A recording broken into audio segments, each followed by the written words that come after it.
आजकाल सगळ्यांना ना एकमेकाला ग्रांटेड घ्यायची फार सवय पडली आहे. काय होतं, जोवर तो व्यक्ती आपल्या लाईफमध्ये असतो तोवर आपण त्या व्यक्तीला फार ग्रांटेड घेऊन आपल्या मनाप्रमाणे वागत असतो. समोरच्या व्यक्तीच्या मनाचा विचार न करता समोरच्या कुठल्या परिस्थितीतनं जातोय किंवा त्याला आपली गरज कुठे कुठे आहे, कुठे नाही आहे, या सगळ्या गोष्टींचा विचार न करता आपण फार रेकलेसली एखाद्या व्यक्तीला ट्रीट करत असतो. आणि एक अशी वेळ येते लाईफमध्ये ज्यावेळेस तो व्यक्ती आपल्या लाईफमधनं निघून गेलेला असतो किंवा या जगातनंच निघून गेलेला असतो आणि त्यावेळेस आपल्याला रिअलाईज होतं की यार, आपण त्याच्यासोबत फार वाईट केलेलं आहे आणि हे आपण करायला नको होतं.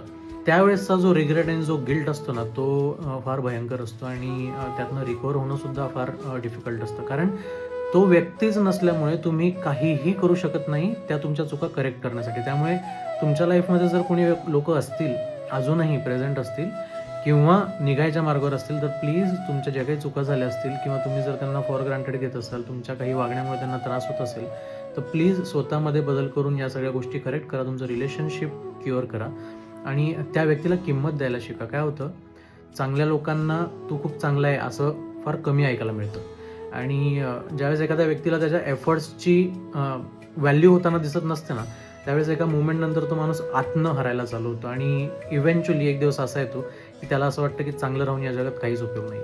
सो तुमच्या आजूबाजूला कोणी असेल जे खूप चांगले आहेत, ज्यांनी तुमच्यासाठी खूप केलं आहे, त्यांची प्लीज व्हॅल्यू करा आणि त्यांना सांगा रोज की तुम्ही खूप चांगले आहात आणि तुमच्यामुळे माझ्या लाईफमध्ये सुख आहे म्हणून. विचार कसा वाटला हे कमेंटमध्ये मला नक्की सांगा आणि आवडला असेल तर योग्य लोकांपर्यंत नक्की पाठवा.